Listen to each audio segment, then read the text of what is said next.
Bonjour, bienvenue à toutes et à tous. Au 13h, voici le sommaire. Le ministre des Sports Benoît Dato dope le moral des sélections nationales scolaires pour la CAN U15 à Zanzibar et le mondial en Chine pour les U17. Il leur a rendu visite. Suivez la substance de ces messages dans cette édition.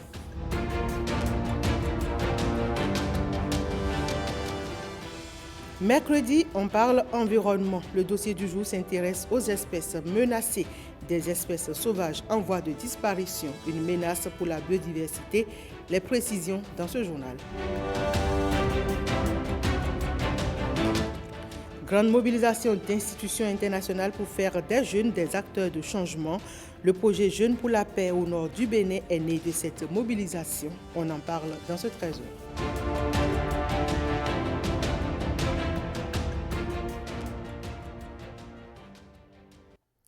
Des producteurs agricoles sont allés toucher du doigt la réalité de la transformation locale au sein de la GDIZ. Une première vague d'agriculteurs accompagnés d'élus locaux et communaux des collines et de la Liborie a visité ce mardi la zone industrielle de Glodjigbe et c'est à l'initiative de la Chambre nationale d'agriculture et de la CIPI Bénin. Les détails avec Renaud Akapou, Bénédicte Possou et Marcel Arossi. C'est une première pour ces producteurs agricoles venus de la Liborie et des collines. Ces acteurs des filières coton, soja et cajou ont touché du doigt les prouesses réalisées au sein de la GDIZ où s'opère la transformation locale de leur production. La zone économique spéciale est le symbole d'une révolution industrielle et cette visite a été riche en découvertes pour ces acteurs agricoles venus des bassins de production que sont Malanville, Karimama, Gogounou, Savet, Ouessé et Glazoui. À la faveur d'une visite guidée, conduite par le directeur général de la CIPI Bénin, ils apprécient les merveilles qui sont réalisées à l'unité intégrée de textile. C'est ici que le coton qu'ils récoltent dans leurs champs est transformé en vêtements, en serviettes ou encore en draps, des fabrications made in Bénin acheminées vers les marchés locaux, mais également exportées à l'étranger. Nous avons vu les unités de transformation de soja, le coton transformé en plusieurs tenues. Toute tenue que l'on veut, on peut la trouver ici. Plus besoin d'aller ailleurs. Nous remercions Dieu de nous avoir donné Patrice Talon comme président. J'invite les producteurs à bien travailler pour avoir plus de matières premières. Je leur demande de ne plus envoyer leurs produits à l'étranger. Il faut les vendre au Bénin pour avoir des bénéfices pour le pays. Vraiment, nous sommes contents parce que prochainement, il n'y aura plus ils ne vont plus nous amener des produits d'ailleurs.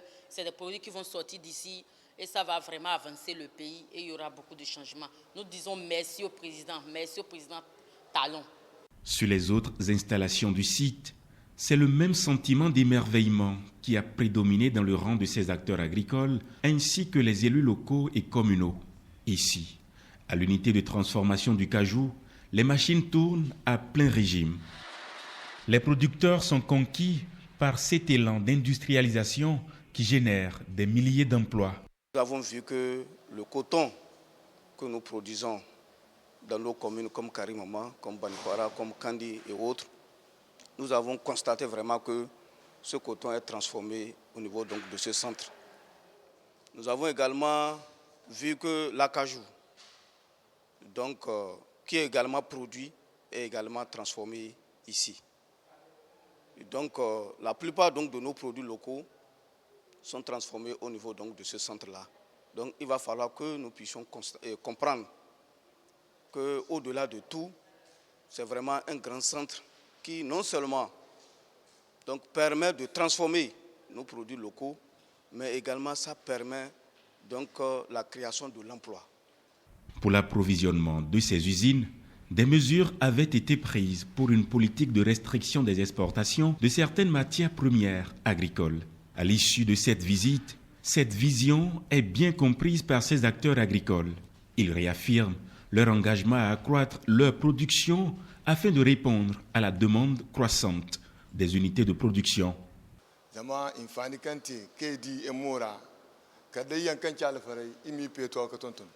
Ce que j'ai vu est très impressionnant. Je rends grâce à Dieu. Nous, producteurs, devons faire plus d'efforts. Je supplie mes frères, mes pères et mes oncles, en tout cas tous ceux qui sont agriculteurs, qui n'ont qu'à vraiment doubler d'efforts dans la production de coton, de soja et autres. Au niveau de Goulodjigui, aujourd'hui je me rends vraiment compte qu'il y a vraiment donc de la matière et qu'il faille vraiment que nous puissions comprendre qu'une partie vraiment de notre production doit être orientée au niveau donc de ce centre-là pour que ça soit véritablement transformé et que ça puisse créer vraiment de la richesse au niveau donc de notre pays. L'adhésion des producteurs à cette nouvelle politique tournée vers l'agro-industrie est désormais totale. La prise de conscience des opportunités offertes par la transformation locale est un facteur de motivation. Ce sont 12 000 emplois directs qui sont déjà créés, et ceci en moins de 18 mois. Cette initiative conjointe de la Chambre nationale d'agriculture de la CIPI Bénin va se poursuivre dans les tout prochains jours et va prendre en compte les producteurs agricoles d'autres communes. Plus de précisions avec les initiateurs dans ces extraits. Ils sont au micro de Renaud Akapo et Bénédicte Bossou. Nous avons jugé bon que les producteurs viennent voir ce qui se passe. Qu'est-ce qu'on fait avec les produits? C'est pourquoi nous avons voulu que 1200 producteurs viennent dans la première vague, voir de leurs propres yeux, comme on le dit, qu'est-ce que nos produits servent à faire dans le monde. Vous n'êtes pas sans savoir qu'il y a déjà 2 ans, au moins que l'État a annoncé qu'à la fin de l'année 2024, que nous n'allons plus exporter nos produits à l'état brut, sans les transformer, même si c'est partiellement. Et il faut que les producteurs sachent pourquoi le gouvernement ne veut plus qu'on exporte nos produits à l'état brut. Donc c'est dans cet objectif que nous avons invité les producteurs à venir voir, accompagnés de leurs maires et même les députés qui sont les porte-parole à certains niveaux pour que les producteurs puissent comprendre, qu'on ne puisse plus aller lui dire, on lui parle de ce que lui-même peut voir. C'est le premier objectif. Et deuxième objectif, ils doivent savoir l'importance des producteurs pour le développement de notre pays à travers les activités. Vous savez, en 2016, le président de la République a annoncé qu'il voulait transformer de façon structurelle notre économie. Et cette transformation structurelle veut dire industrialiser notre économie, passer notre économie d'une économie basée sur l'exploitation de nos matières premières agricoles brutes à une économie où on transforme désormais nos matières premières pour obtenir plus de valeur ajoutée, plus de richesse et créer plus d'emplois. Et une économie forte pour le Bénin, c'est une économie qui va désormais reposer sur la transformation de nos produits agricoles. Et il convient donc que les producteurs puissent se rendre compte de ce que font leurs matières premières. Quand on leur dit que ces matières premières doivent être transformées au lieu d'être exportées, c'est réel. C'est parce que ces matières premières désormais sont transformées dans cette zone et créent des milliers d'emplois. Ce sont des jeunes Béninois, ce sont nos sœurs, nos frères qui travaillent ici dans cette zone. Cette zone est un microcosme, c'est une représentation de notre pays. Toutes les langues sont parlées dans cette zone. Les producteurs ont remarqué aujourd'hui que ce sont leurs enfants qui travaillent dans cette zone. Donc, raison de plus pour qu'ils travaillent avec le gouvernement, avec les transformateurs, pour garantir les matières premières aux investisseurs qui se sont installés dans la zone. Nous allons avoir désormais des producteurs qui seront de vrais exploitants agricoles. Donc, ces exploitants agricoles vont produire plus de matières premières. Ces matières premières vont servir aux transformateurs qui vont alimenter leurs usines, vont créer des emplois, créer de la richesse et permettre à notre économie d'avancer. Ce que vous voyez aujourd'hui, ce n'est que le début. Vous convenez avec moi que c'est en 2 ans qu'on a pu faire tout ce que vous voyez aujourd'hui. Et nous sommes sur une zone de 1640 hectares. Et on a développé que la première phase qui couvre 400 hectares et on a déjà 36 investisseurs. Et donc ce qui reste à venir, c'est énorme. En moins de 5 ans, 6 ans, nous allons transformer tout le coton du Bénin, ce qui va nous permettre de créer à peu près 250 000 emplois. Avant la fin de cette année, on aura entre 30 et 35 000 emplois déjà dans cette zone. À l'heure où je vous parle, nous avons 12 000 Béninois qui travaillent dans cette zone. La cherté de la vie, voilà l'un des motifs des dernières manifestations syndicales à Cotonou. Le sujet a fait l'objet de débats sur la matinale de ce lundi à la télévision nationale.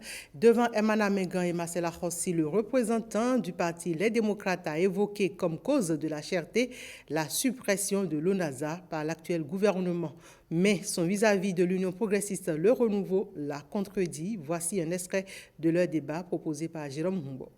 Nous regrettons aujourd'hui que, par exemple, la stratégie de mise en place de l'Office national d'appui à la sécurité alimentaire que les Béninois avaient saluée sous l'ancien régime, aujourd'hui, cette politique-là a été balayée du revers de la main, alors que cela met à mal la question de la souveraineté alimentaire. On ne peut pas atteindre la souveraineté alimentaire si on ne met pas de stratégie en place pour garantir la sécurité alimentaire. Il a d'abord pointé du doigt la suppression de l'ONASA. Mais une fois encore, je vais lui rappeler que l'ONASA était une grande poche de corruption. L'ONASA qui était chargé normalement de venir au secours en période de difficulté pour essayer de tirer le prix vers le bas, enrichissait plutôt des personnes qui n'étaient pas vraiment de la grande masse. Et le nombre de milliards, de dizaines de milliards engloutis dans ces structures qui se sont retrouvés dans les poches privées, ce nombre a motivé le gouvernement de la rupture à prendre la décision de la suppression de ces structures budgétivores qui en réalité était là seulement pour faire de la propagande politique. Cette sortie supplémentaire, ça s'explique par le fait que dans certains pays d'à côté, vous savez, les pays sahéliens ont des problèmes énormes de sécurité. Et des territoires entiers n'arrivent plus à être occupés par les populations pour la culture. À être emblavés. À être emblavés, et cela amène à des déficits céréaliers dans ces pays qui font la pression sur notre production intérieure, qui sont prêts à acheter plus cher. Et vous savez bien qu'en matière de prix, c'est la loi de l'offre et de la demande. Plus il y a de demandeurs, plus le prix grimpe. Et donc, cette exportation de céréales que le gouvernement, en respect des engagements internationaux, puisqu'on est dans un espace de libre-échange, a laissé faire, s'est retourné un peu contre nous parce qu'on ne pouvait pas imaginer que l'ampleur serait plus grande cette année.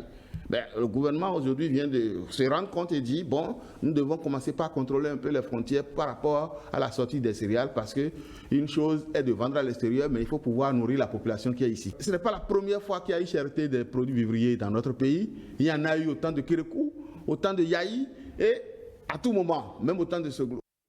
Aujourd'hui 15 mai, le 15 mai est la date de l'année consacrée aux familles. Pour le compte de cette année 2024, la famille est au cœur de l'action climatique. Suivons les détails dans cet élément que nous propose Alain Sotoumé.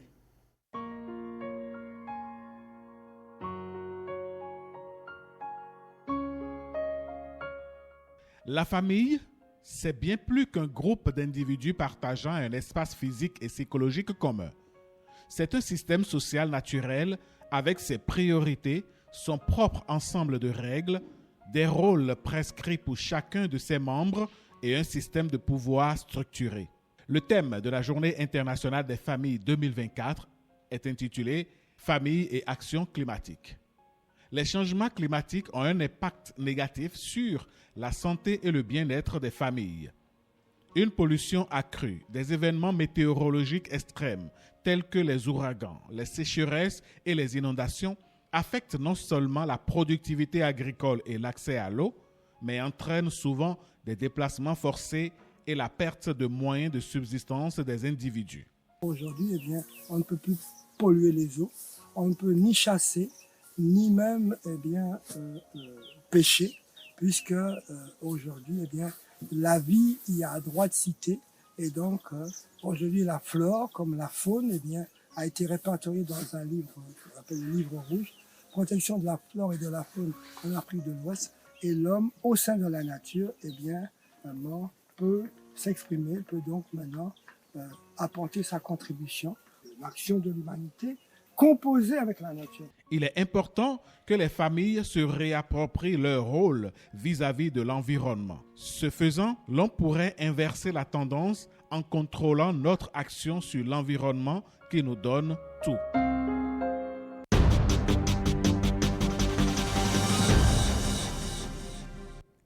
L'extinction des espèces sauvages est une crise mondiale. Aujourd'hui, c'est une réalité troublante qui se dévoile et malgré les efforts de conservation, de nombreuses espèces végétales restent sur la corde raide de l'extinction. Aucun pays n'est épargné. La disparition des espèces est une menace pour la biodiversité et c'est ce que nous révèlent Igor Ayosso, Wenceslas Sarouimon et Amandine Anyambossou dans le dossier environnement de ce mercredi. Le singe à ventre rouge est une espèce endémique faisant partie des multiples primates qui existent au Bénin. Malheureusement, il est menacé d'extinction. Déjà, en tant qu'espèce animale endémique, ça veut dire que c'est une espèce qui doit être très chère pour la communauté scientifique. Parce que si elle disparaît, c'est qu'elle a disparu de la planète Terre. Comme le singe à ventre rouge, plusieurs autres espèces d'animaux et de plantes sont menacées d'extinction dans le monde. D'après une étude de l'Union internationale pour la conservation de la nature, ce sont plus de 20 000 espèces de plantes et d'animaux qui sont en danger de disparition imminente chaque année. Au Bénin, si nous prenons par exemple au niveau des animaux, nous avons l'éléphant. Vous savez, c'est un bifide, c'est une espèce très prisée par le tourisme. Il y a l'éléphant qui est menacé d'extinction, il y a le lion qui est menacé d'extinction, il y a la baleine, il y a les requins, il y a les tortues marines qui sont menacées.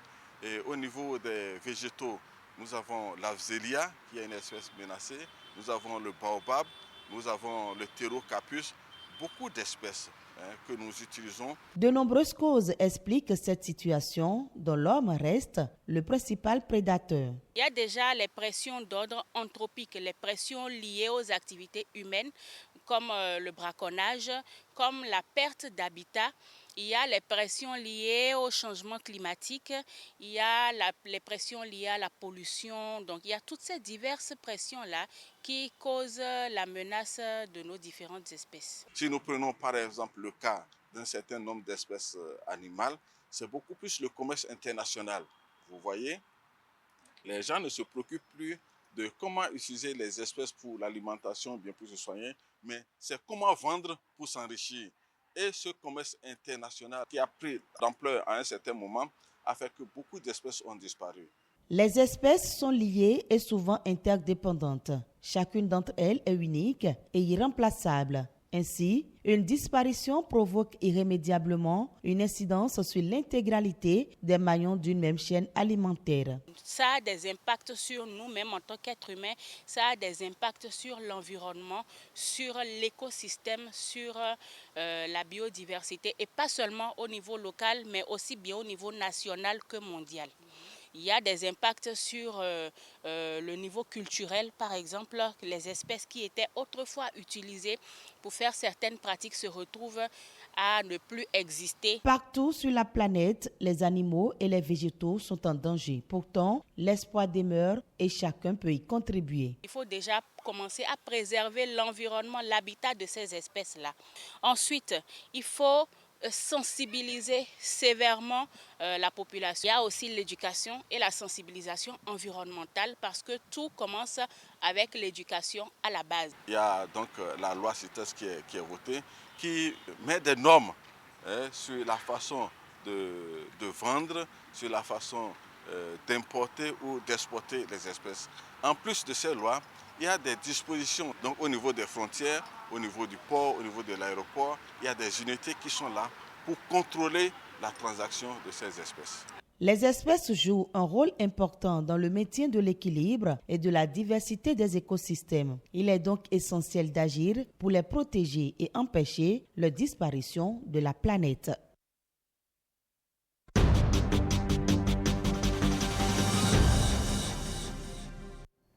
De l'ombrage et des bancs publics avec quelques fleurs offrant une certaine verdure. L'honorable Rachidi Badamassi a rénové le jardin de l'université de Parakou au grand bonheur des étudiants. L'inauguration de l'espace n'a pu avoir lieu à la date prévue. Les explications avec Ronald Robinson.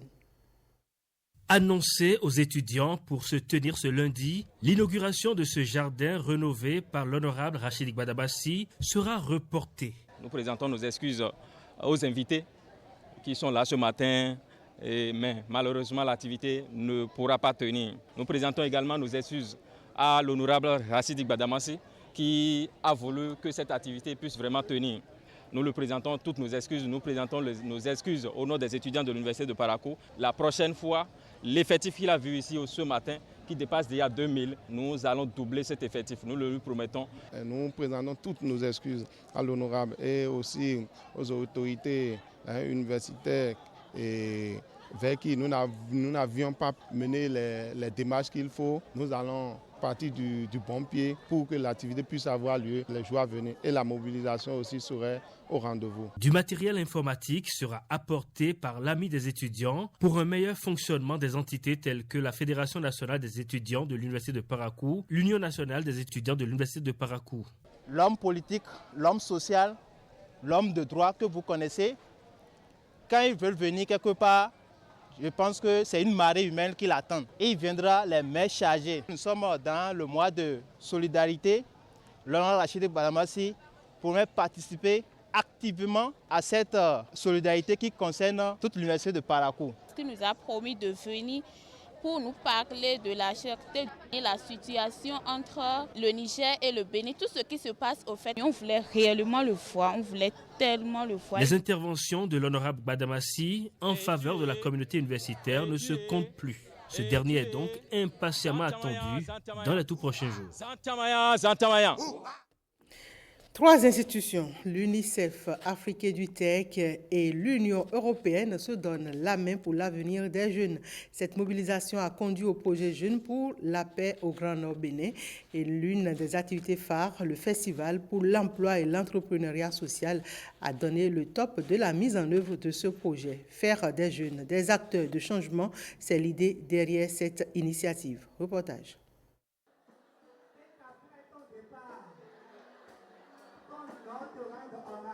Le slammer revisite avec l'assistance les avantages de l'engagement social. Sujet au cœur de ce double lancement d'initiative, Programme Jeunes pour la paix au Nord Bénin est l'une des activités phares, Festival pour l'emploi et l'entrepreneuriat social. Ce festival a pour objectif de permettre aux jeunes de se préparer à entrer dans la vie professionnelle. Donc au cours de ce festival, il y aura une série d'activités que sont des formations, le hackathon. Les hackathons permettront aux jeunes qui ont des idées, des projets communautaires de pouvoir gagner des prix et d'exécuter ces projets-là dans leur communauté pour être de vrais acteurs de changement. Et à la fin, il y aura la foire de l'emploi où plusieurs entreprises viendront faire des simulations d'entretien avec ces jeunes-là. L'Union européenne est le bras financier de ce programme mis en œuvre par Afrique EduTech en partenariat avec l'UNICEF. Ces 3 partenaires veulent impacter plus de 15 000 jeunes dans 4 départements. Alibori, Borgou, Atakora, Donga. Mon message, c'est d'inviter toute la jeunesse des 4 départements, vraiment les inviter à l'assiduité, à s'engager autour des questions sur lesquelles nous travaillons, s'engager à fond pour la question de la paix et de la cohésion sociale dans nos communautés vu le contexte de notre pays. Nous travaillons pour accompagner le gouvernement du Bénin pour réduire justement les privations aux droits de l'enfant sur toutes leurs formes. Et donc cette activité que nous portons, ce domaine que nous portons, est forcément un renforcement justement de l'engagement du gouvernement en direction des jeunes et des adolescents. Merci pour des initiatives parce qu'on en a besoin. On est heureux que ça commence bien sûr par notre belle ville Nadi Tengou.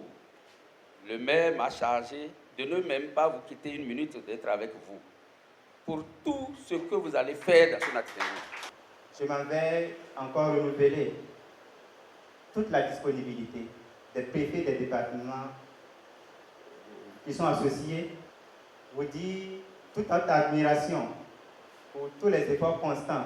Après 3 jours dans la cité des Nanto, la Donga va aussi accueillir ce festival pour 72 heures avant le département de l'Alibori, dernière étape. Voyons à présent cette visite du ministre des Sports Benoît Dato aux sélections nationales scolaires en préparation pour la CAN U15 à Zanzibar et le mondial en Chine pour les U17. Les scolaires béninois affûtent leurs âmes.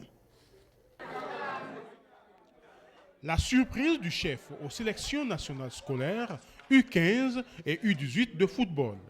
En partance respectivement pour la CAN à Zanzibar pour les U15 et au Mondial en Chine pour les U18, les scolaires béninois ont reçu la visite du patron des sports Benoît Dato. Cette descente de la délégation sur le site de regroupement des guépards scolaires de la bourgade d'Akasato, située dans la commune d'Abomey-Calavi, a permis à Benoît Dato de doper le moral de la troupe. Nous sommes près de 12 millions à attendre d'eux d'être très représentatifs, de tout donner pour nous faire plaisir, pour nous faire rêver, pour que nous puissions continuer toujours à nous battre pour que le sport soit davantage un vecteur qui révèle notre pays. Très performante depuis sa première sortie, la sélection U18 est la preuve de la réussite du projet classe sportive cher au gouvernement. C'est ça qui nous a amenés jusque-là. Sinon, sans les classes sportives, on ne se serait pas révélé au monde entier. La fierté de la directive du CG Saint-Rita, qui est la base de cette sélection nationale, est partagée par le ministre des Sports. Un projet ayant des atouts inéluctables. C'est l'aboutissement du programme des classes sportives. Et fort curieusement, pour la Coupe du Monde en Chine, il est demandé un passage culturel. Et ça se rapproche et ça se rapporte pratiquement au programme que nous avons ici, que le gouvernement a mis en place, que constituent les classes sportives et les classes culturelles. L'aîné de Danha Sévérin, Edmé Kodjo, coach des U15, est conscient de l'importance de la mission. Nous avons pu cerner un noyau qui va vraiment vous faire plaisir, représenter dignement notre pays.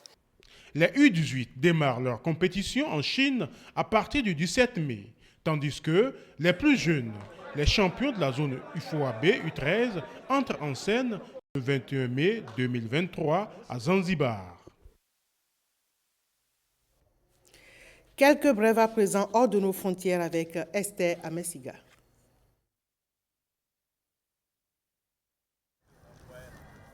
De la sérénité.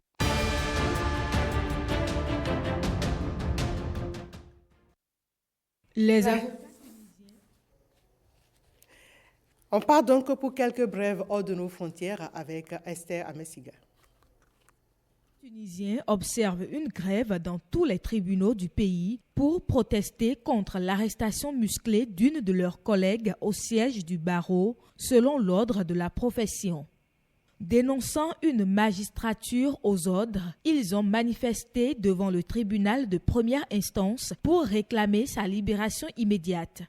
Samedi soir, l'avocate et chroniqueuse Sonia Darmani a été arrêtée dans les locaux de l'Ordre des avocats à Tunis, où elle s'était réfugiée après sa convocation en justice pour des propos qu'elle avait tenus à la télévision.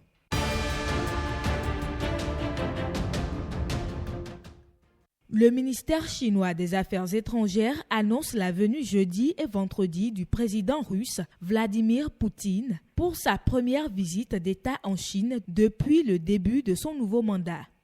Il s'agira de la 4e rencontre en face-à-face entre les deux dirigeants depuis le début de la guerre en Ukraine en février 2022. Il affirme également que la Chine s'engage à prendre toutes les mesures nécessaires après l'annonce par la Maison-Blanche d'une augmentation marquée des droits de douane appliqués à l'équivalent de 18 milliards de dollars de produits chinois. Ces nouveaux droits de douane concernent près d'une dizaine de secteurs industriels considérés comme stratégiques tels que les semi-conducteurs, les minéraux critiques, les produits médicaux ou encore les véhicules électriques. Selon la Maison-Blanche, cette décision vise à protéger les entreprises et travailleurs américains d'une concurrence jugée déloyale par Washington.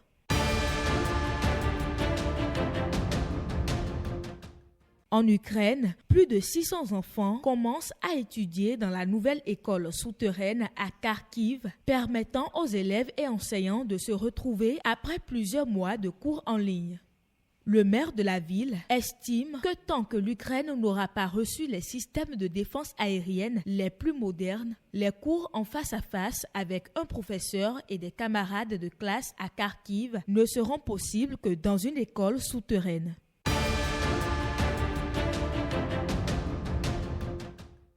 Des Palestiniens inspectent les décombres et cherchent des victimes dans le centre de la bande de Gaza après des bombardements incessants israéliens ces dernières 24 heures qui ont fait plus de 80 morts selon le Hamas. Il a également indiqué que près de 450 000 Palestiniens ont dû fuir des secteurs pilonnés de la ville de Rafah menacés d'une offensive d'envergure.